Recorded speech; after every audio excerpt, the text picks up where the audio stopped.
A low, relentless drum roll of rain began over multiple parts of the United States, gathering strength into a night of unrest. In the Northeast, skies darkened over New York City and northern New Jersey. Torrents of rain poured into subway stairwells, overflowing drains onto platforms. Commuters wrestled through ankle-deep water as the city's arteries, sweat-soaked tunnels, and silenced subway lines gritted to a halt. The FDR Drive and Bronx River Parkway disappeared beneath murky floodwater. Westchester roads turned into rivers. In New Jersey, towns like Scotch Plains and Roselle Park, cars were stranded or swept away.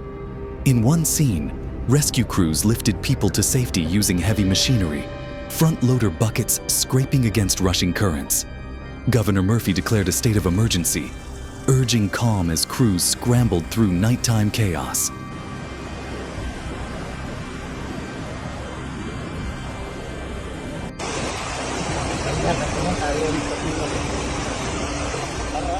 At the same time, over 1,000 miles southwest, Central Texas bore the brunt of a meteorological catastrophe.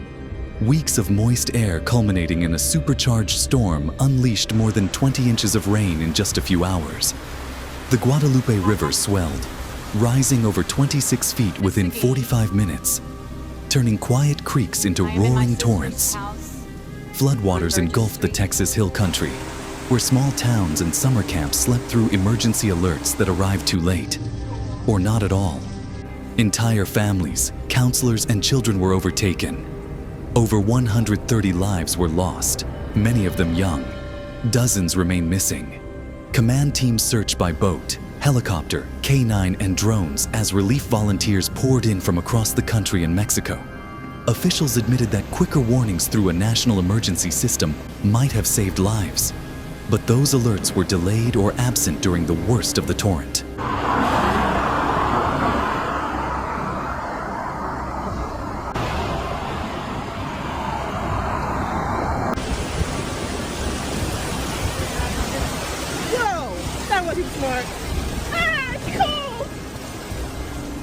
The rain didn't stop there. New storms moved through bearing their own warnings. Flash flood emergencies flickered along rivers that had barely receded. San Saba, Lampasas, and the fragile calm shattered again. Muddy rivers rose over 30 feet. Rescue operations paused or pivoted as danger returned. Homes were swept away. The search list grew longer, the exhaustion more profound.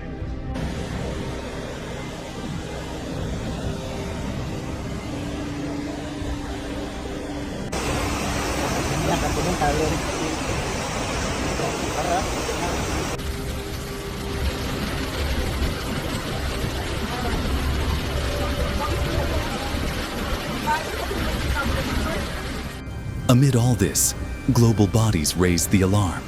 The World Meteorological Organization highlighted how floods are the deadliest natural hazard worldwide, intensified by climate change and damaged ecosystems. It emphasized the value of flash flood prediction systems, like the WMO's Flash Flood Guidance System, which helps authorities monitor and warn at-risk communities. Yet gaps in installation and funding leave some vulnerable.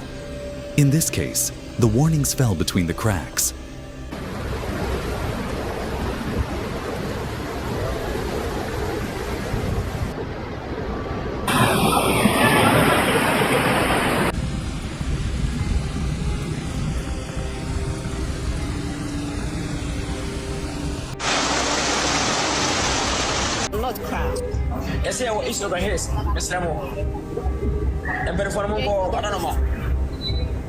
This wasn't just a storm, it was a signal.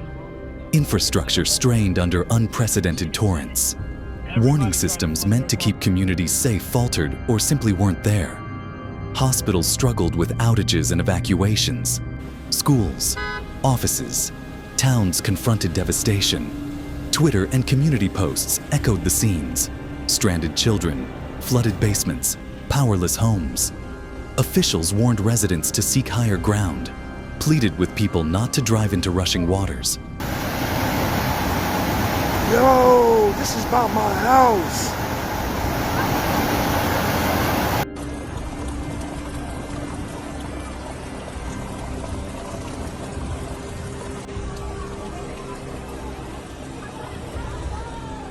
On a human scale, stories surfaced in sobering detail.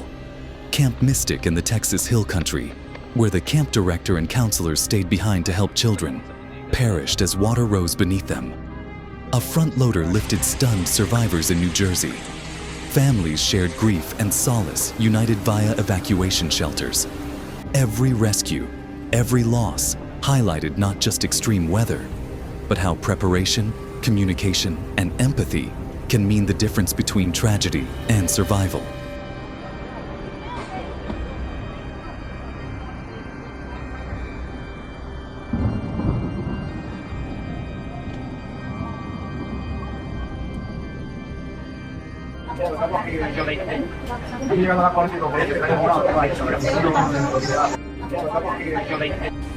Behind the physical torrents, global pressures loomed.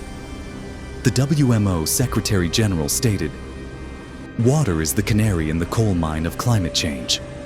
We receive distress signals in the form of extreme rainfall, floods, and droughts."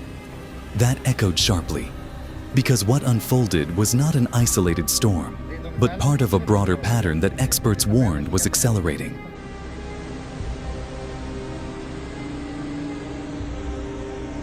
An excavator-type vehicle going around, pulling people stranded people from helping them from their vehicles and to safety. Just look at this. Communities in New York and New Jersey began cleanup once rains eased. The water receded, debris cleared, and transit lines reopened.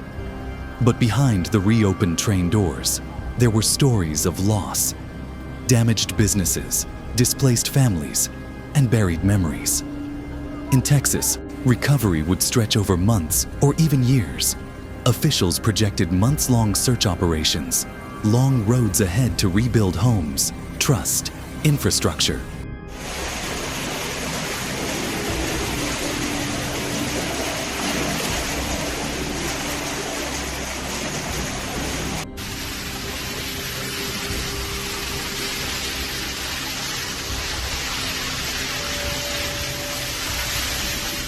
This was rainfall of biblical speed. It crashed through warning thresholds, overwhelmed systems, and tested communities. It reminded us, heavy rain is more than weather. It's a human moment. Each flash flood carries urgency. Each life saved, each home rebuilt, speaks to resilience. In the aftermath, the challenge remains: to learn, upgrade, and equip vulnerable towns before the next deluge. This was yesterday's water, but tomorrow, it's a memory echoing across rivers, subways, and hillsides.